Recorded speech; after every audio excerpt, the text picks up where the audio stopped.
So this is the Madison ModPo Group, and today we're going to look at a Ted Berrigan sonnet, number 3. We have with us Jim, Lewis, myself, and Martha, who's going to lead us in discussion of this very interesting poem. Okay, first, a little bit about Berrigan. New York,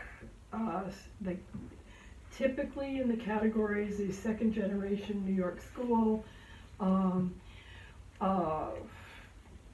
Forget where he was born, East Coast somewhere, but he served in the Army and landed in Oklahoma, went to school there.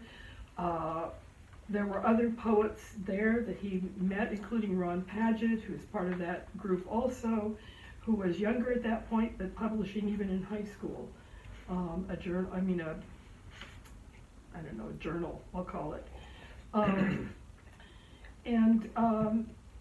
Berrigan was extremely well read. These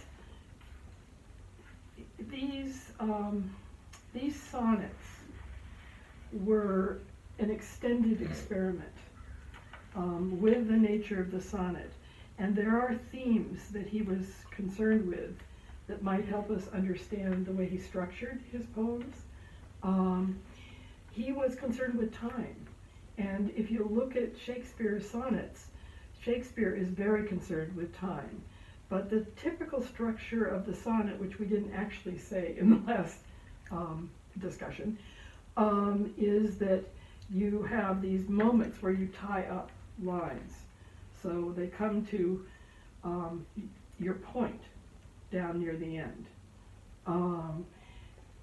What Berrigan saw in contemporary time, and remember this is the 60s, late 50s, early 60s, then somewhat later 60s. So these were not composed all of a piece.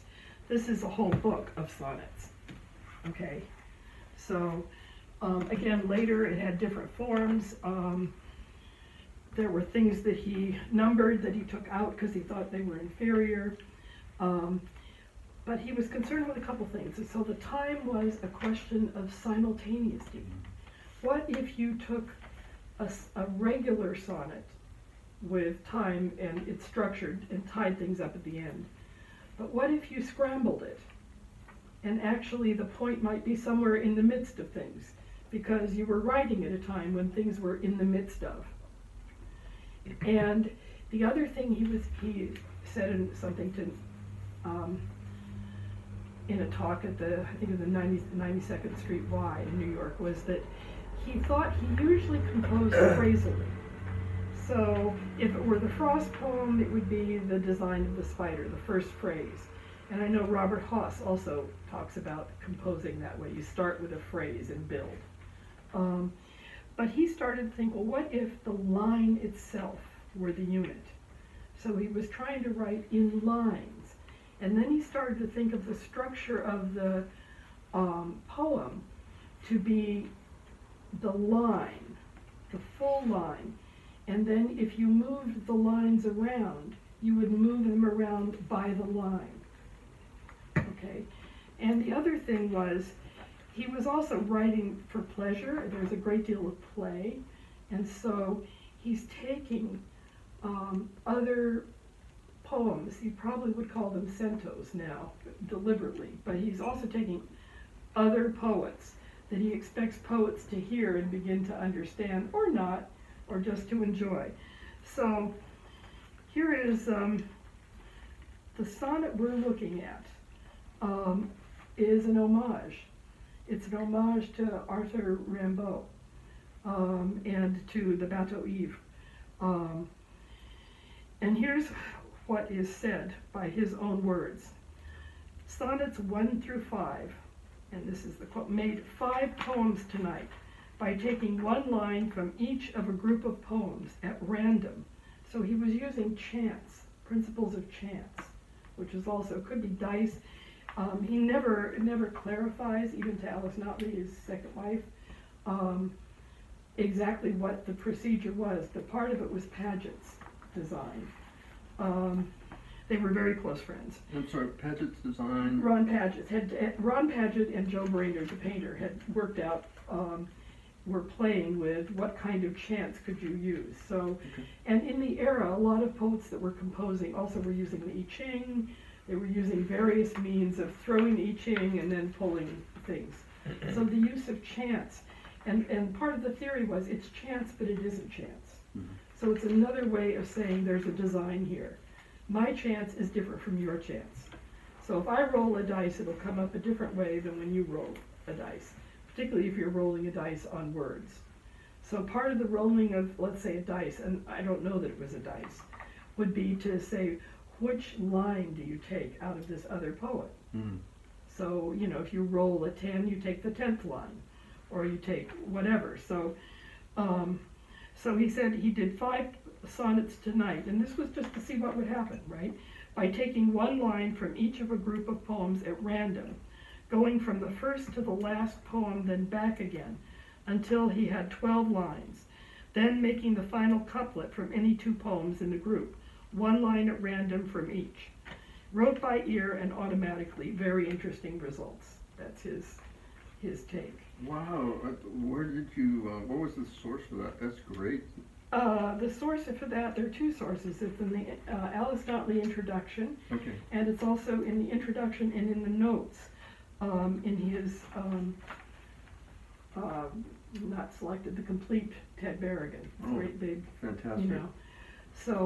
So he didn't do all his work this, but the sonnets were that. And one of the interesting things that makes it hard to take just one poem is that if you read through, you'll find things like, hello Margie, it's 5 a.m.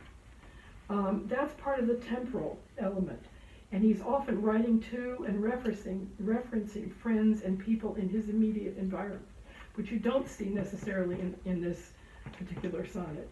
And then he will pick that up in later sonnets.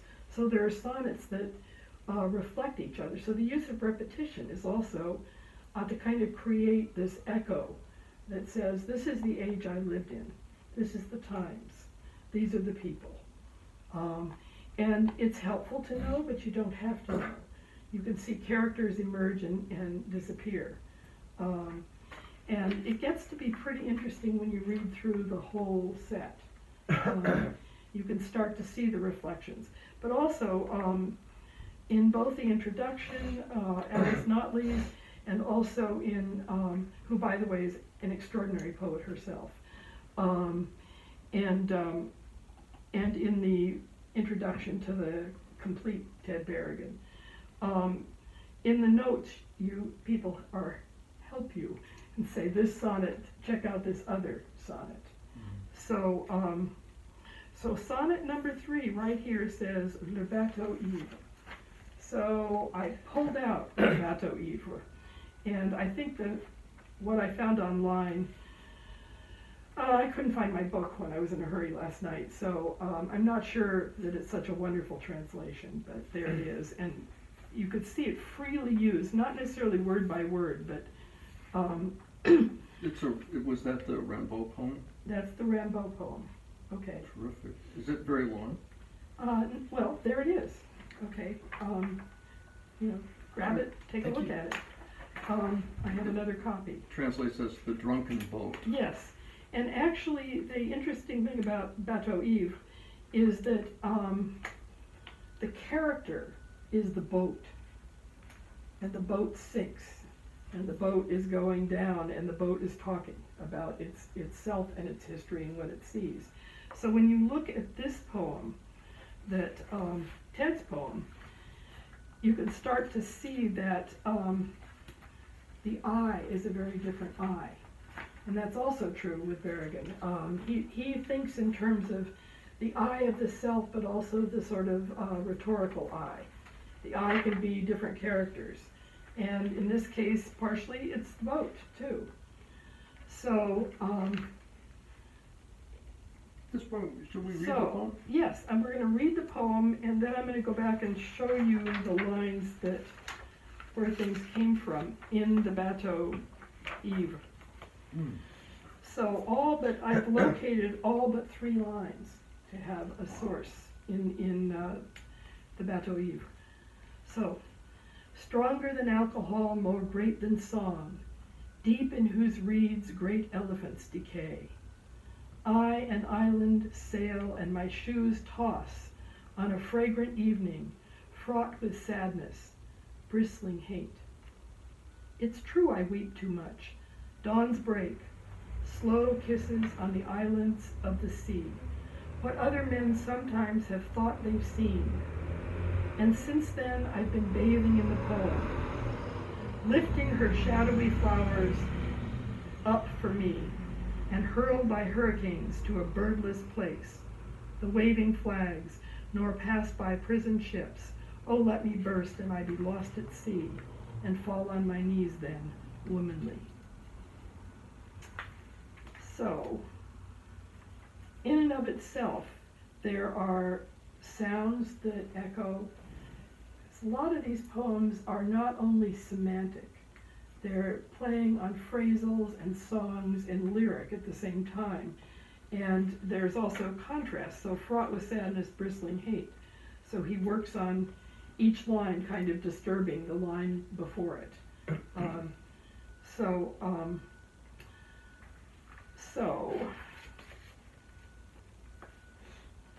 what I didn't do and should have done was to mark on the sonnets, but let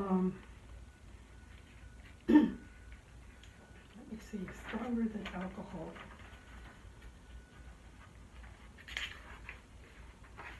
I need a desk. So stronger than alcohol, in the translation I have, is in the 7th stanza of the Bateau Ivre. So it's on the second page for those who have that. It says, stronger than alcohol, vaster than our lyres. So it's our faster than our music. And again, I really would like to see different translations. But so that is the beginning line of Berrigan's. And deep in whose reeds great elephants decay, to me was really interesting, because in a way, deep in whose reeds also sort of connotes a Moses kind of thing. So we're dealing with, and great elephants, and you shall see in this, great elephants is actually a reference to Leviathan. So in the Bateau Ivre, so it's he's playing with the translations even as we speak. So let's see, number 2 is 7, 8, 9, 10, 11, 12. The second line of the 12th stanza on the second page, where a whole Leviathan rots in the rushes. So, and by the way, you can look this poem. This is a Poetry Foundation's translation, but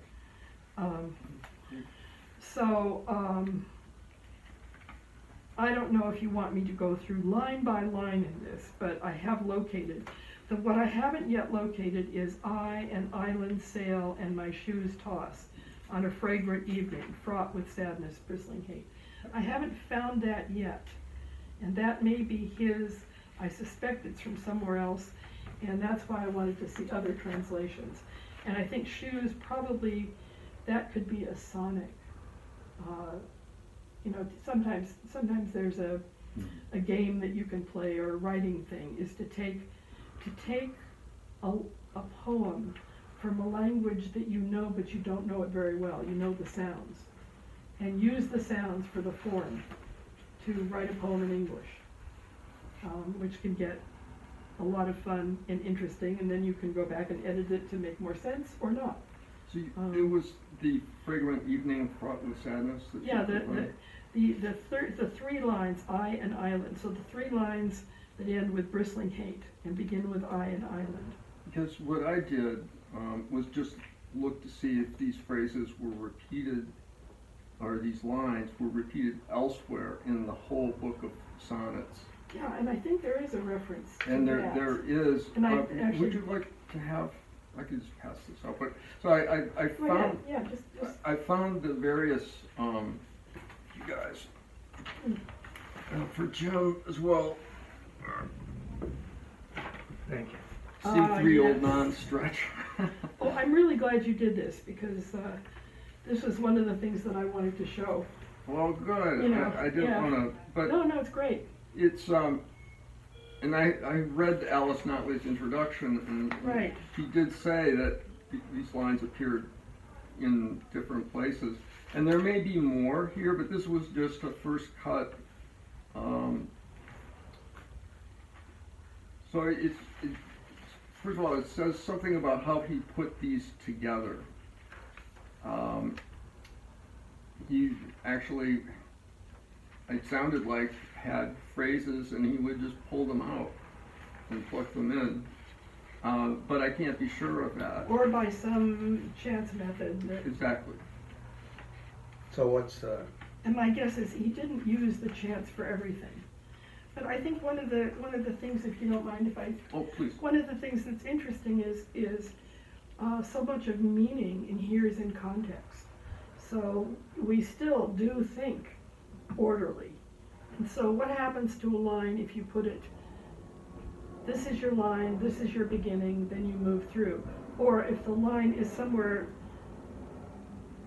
otherwise put into other lines, how does that affect meaning and sound and all those things? Does this include the Notley piece? Yeah, the introduction, yes. Yes. And somewhere in here she talks specifically about a philosopher concerning the time issue. Oh, Whitehead. Whitehead. Alfred Yeah. North Whitehead? Yeah. And Jim is so big into philosophy, I thought that if you were familiar with Alfred Whitehead, Yeah, that you who might. influenced a lot of the poets of that era. Sure. Is there anything in particular about Whitehead that you might It's Whitehead in time, I think. Well, I think that much of modern philosophy deals with time and being. Yeah. Heidegger, you name it, and Husserl. piercing the veil of how we ordinarily live with it, experience it, think about it, talk about it, and going deeper. There isn't a simple resolution to doing that. What was the relationship between Whitehead and Husserl? Husserl is very good at piercing the veil, Yeah, that's what I was thinking. and one of the major concepts in Husserl is the thing in itself. So, if we're studying the world, we're Robert Frost or Jim Roseberry or anybody else. There's the subject perceiving, and then there is the objects being perceived, the tree, the other people, blah blah blah, rocks, and then there's a deeper level that is always there, that we have to spend some effort to have access to. So in so many ways, what I get from a lot of poetry and a lot of good music and brilliant literature and actually good essays is an effort to get down to that. And in Husserl, it's the thing in itself. So you have the observer, the object, and the thing in itself. And the thing in itself is a placeholder. And my favorite word for that right now is suchness. Say it again. Suchness. Why Suchness. suchness? So Okay. that essence, so that if I'm walking in the High Sierras as Jim Roseberry, and I'm seeing pine trees and granite, what is the ultimate experience? It's much deeper, and it's interconnected, and it's universal, and it's beyond language and beyond description, and it's joyful. There is a kind of positive quality. I was going to say, This might be. what is the difference between, That's suchness. why use the suchness instead of, like you said, essence?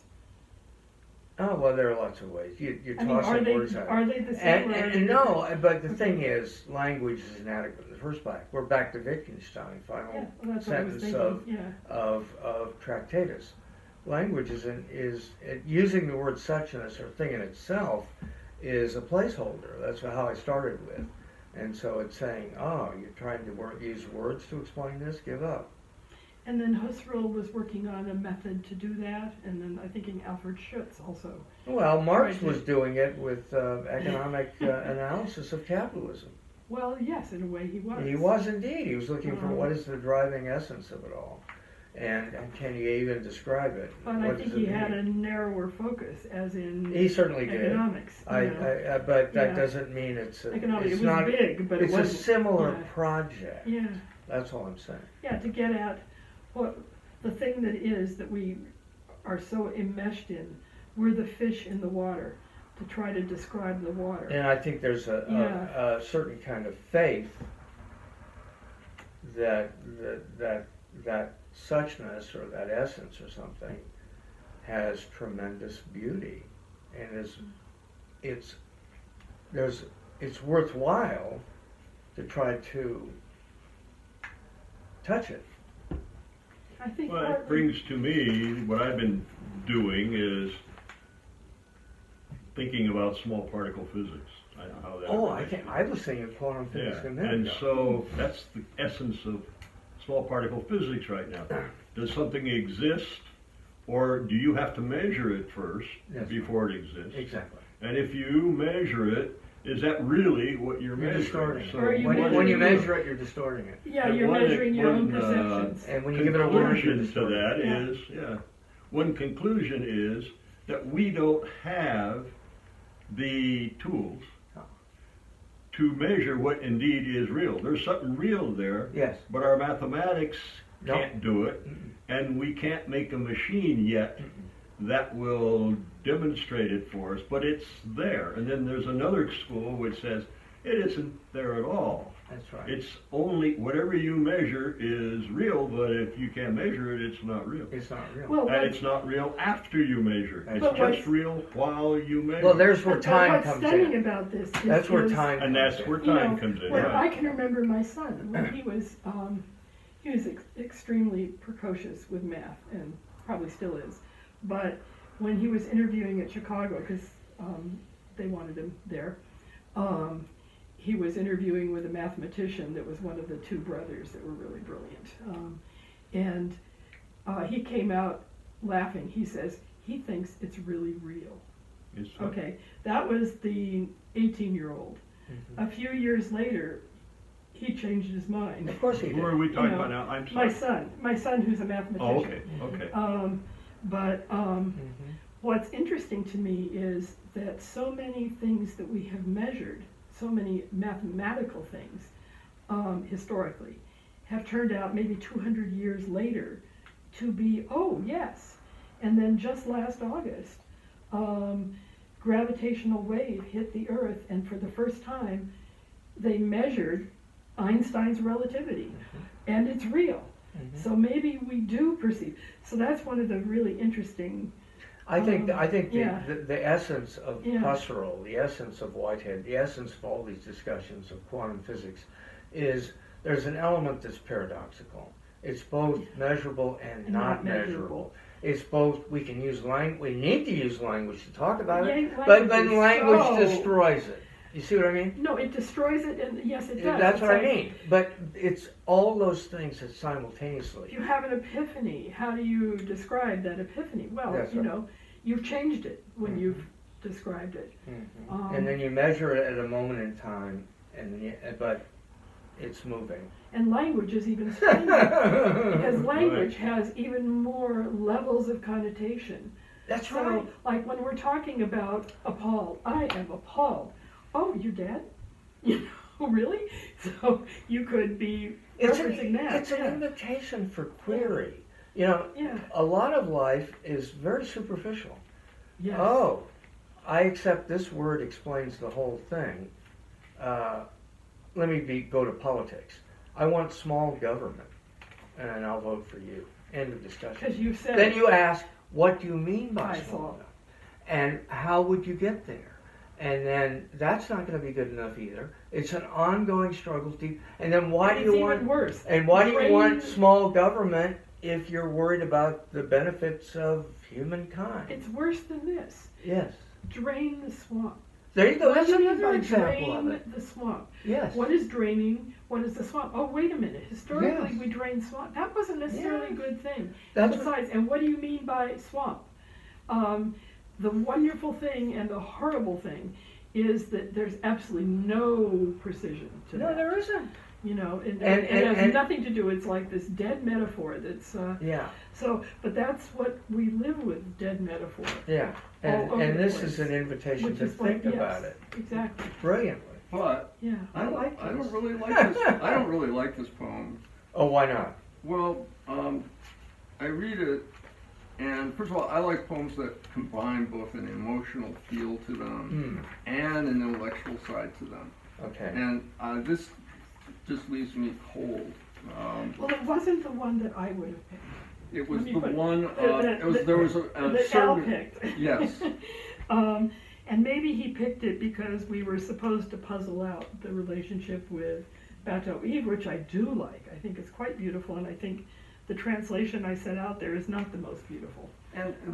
But you get lines, and maybe this is what he's trying to do is put lines together that don't necessarily make sense, but just hoping for an effect within the reader with various connotations.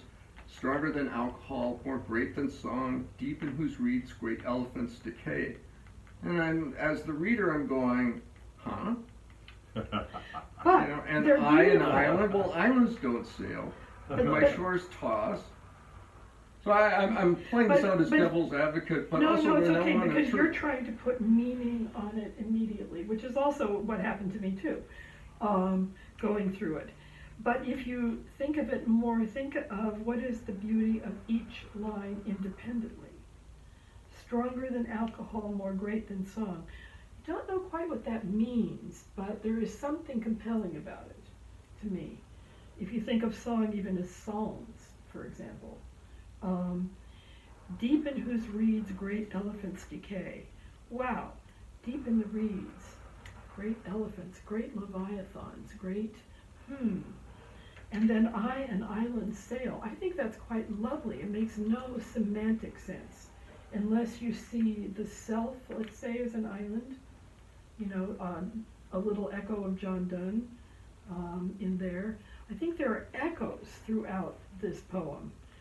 And, you know, fragrant evening, fraught with sadness, bristling hate. Wow, I mean, I'd like to not only locate that, but see where it turns up elsewhere if it does. And I think there are slow kisses on the eyelids of the sea. And these are lovely, poetic things. And then there's also this little bit, what other men sometimes have thought they've seen.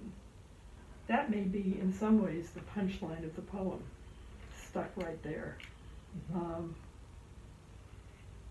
Well, when I read this over and over, first of all, I do not see the sonnet in this, and we're supposed to be 14 talking lines. about sonnet. So this is not a sonnet. I don't know what it is, but it's not the sonnet that I learned was a sonnet, number one. Number two, there's two things about it that struck me, and only two. One was stronger than alcohol, more great than song. Why didn't he say stronger than alcohol, greater than song? It would have been a prettier line. And I have no idea why he turned it around like that. I think he gets 10 syllables, Louis. Actually, Because hold it on. breaks up the, first of all, the Stronger. pentameter. It doesn't go in the Stronger. pentameter. It's Well, crazy. don't forget pentameter. These are not the only ways, and I'll have to look at this again. But Well, I'm just There are saying also what a lot of I saw referencing. in the poem. oh Yeah, no, no, you're this is no, you're great. great. Let him finish. That's what only thing I can say. No, you just And raised your an second issue point? that I thought of. that- Okay, and then the Yeah. second thing is, I'm a sailor. I've spent a significant part of my life at sea, partly in the Navy and partly because I'm a real sailor and I've sailed boats. I've sailed from San Francisco to Seattle, and Oh, now I'm I'm a deep envious. sea I am sailor. so Yes, envious. you're a and if you've ever done the midnight to 4 watch on a sailboat, the line, dawn's break, slow kisses on the eyelids of the sea, is beautiful. That's a beautiful one. Yeah. Because first light, if you understand what first light is, you would if you were a sailor and Yeah. you were tired and you've been up fighting the waves all night and it's black, and then you see first light. You know, It's magical. And this statement of it, to me, is worth the whole poem. And So you I'm know- going to remember it and write it down. I'm not a sailor, and I went sailing with my father-in-law and threw up on Lake Michigan. But it does remind me of guard duty in Vietnam, waiting for the sun to come up, Oh, and yeah. the relief of light. Yeah. So you can see what's First out light there. is You can't. really You imagine interesting. If crap. you're in You it, know, yeah. nothing Yeah, ever no, happened. yes. I was lucky. No, they're But you beasts- they're beasts imagine in the crap. woods, you know, beasts And in the the first road beds. light was such a relief. Wow. Well, for one thing, you don't have to go strictly by the compass anymore. That's right. Or you don't have to keep a certain star in mind Yeah. all the time while you're working your rudder to keep a course. Yeah. Once there's first light, you can You see. use a chart if you want to. You can Yeah. do a variety of things. You know, And you don't have to worry about there being something out in front of you Yeah. that you can't see. you know what other men sometimes have thought they've seen, adding that to that. If you talk about like the Vietnam experience Yeah. and what you imagine is there in the dark, Yes. that's an interesting line in that context. And then Yeah. I have one more comment, and I that think is he on was in the Navy. I'm Yeah. not sure. I'm trying poems to that are made up by chance are just silly. Would you want your house built by somebody who takes the blueprints and throws a dice and then puts the floor on the ceiling and the windows in the fireplace? And no. And a poem is a beautiful thing. But And he's also to trying just to do track. it by chance is, I think it's worse than, I mean, Well, it's an abomination. maybe, but one of the things I think he's trying to track. I mean, I can appreciate that feeling. The first read through this, I mean, I struggled. But if you think that the other thing he's trying to track or trace is the workings of a mind, and how throughout the book, if you repeat things, you can see how they repeat and modify as they repeat. Because Well, I thought we of the can't same stand, thing. tremendous repetition over and Right. over. And again, in the context of the entire When I book. came across people who Yeah. talked like this, I needed to treat them, and I needed to protect them, and protect other people from them. And that's Not- when I not- saw this, I thought, Usually- Not a good life in the Usually- workplace. very close Yeah. to word salad, No, my no. friends. Well, I would just like to Supervisor share wouldn't care for this. that Martha's observation about reading this just within a line. And then, there's some really beautiful lines here. There are. But I do, my preference in poems are not intellectual jigsaw puzzles. And that's what I think this is. Thank Yeah. you. You Well, said and- it but don't much forget, better I think he than I really said. is trying to see whether or not you can take these lines, because as a writer, it's really interesting, if you're writing poetry, to try to figure out the ordering. Sometimes it comes of a piece, but frequently it doesn't. And sometimes there will be lines that hit, and where does that follow on? And when you're done, does it make sense? There's Well, great craft in this. That's why I we have think- footnotes. That's I part of think, human nature. I think the reason it's admired Footnotes. is, I think the admiration that people give this volume of sonnets is appropriate, but this is a question of just personal taste.